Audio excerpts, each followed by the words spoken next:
I have created this book as an interactive book for the iPad, and the first thing this is my iPad screen. You can see my fingers, it'll be pointing, but you only see shadows here because I'm using the backlight of the screen to actually make this recording. The first thing I want to do is open up iBooks, and so now you'll see iBooks to the left. I will now touch that with my finger, launch iBooks, and you can see in the left hand corner there's a little icon that represents my book. And that's basically a proof of the book. The book hasn't been released yet, so if I touch that and launch it, you'll see my cover appear.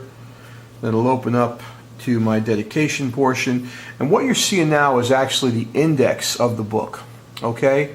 And the book itself, the index has several different little dots here. They each represent a chapter of the book, so I can jump to chapter 3 or chapter 5. I've still got a lot of chapters to enter yet. But this is just a preview, so if you want to, in this index, you want to read the dedication, you simply touch it, you'll see a picture come up. If I decide I want to go to the next chapter, I can just sort of swing over to the next chapter. If I want to look at the index, I touch the screen, the pop-up comes up, I touch the index icon, and I can automatically scroll into a different chapter if I want to. And so let me give you an idea of what we've got here. And so, for instance, if I go into chapter 2, I touch the very beginning. This allows me to embed in this area here several images, and you'll see as I swipe by, the images will change. Now the great thing is, these images can be brought up to full screen simply by touching them. And you can swipe between them. You want to go back, you just hit the X in the upper left corner, and you're back to the actual book. Go to the next page. Again, several images can be embedded for you to look at.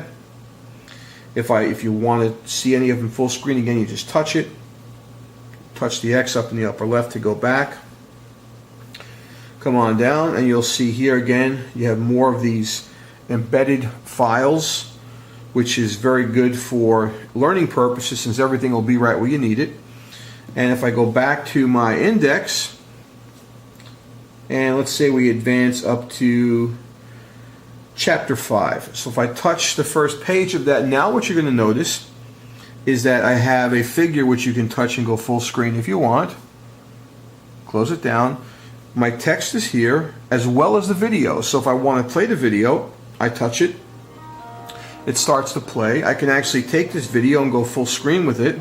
Friends, I want to clarify and so you can instant access with this. script is really a form of drawing letters. Put it back. I can scroll to the next page. And again, any of the images can be blown up to full size or brought back down. Multiple videos, you can even embed links. If I want to take you to a place where you can get my guide sheets, you simply touch the link. It'll launch the application and where you can find them. And if I go back to iBooks now by double clicking, click on my iBooks, it takes me back. So very, very powerful tools to enable the person to actually read the text as we're going along, see multiple images, as well as look at reference video clips. And these video clips again can be opened full width. Fundamental stroke that forms letters like the lowercase I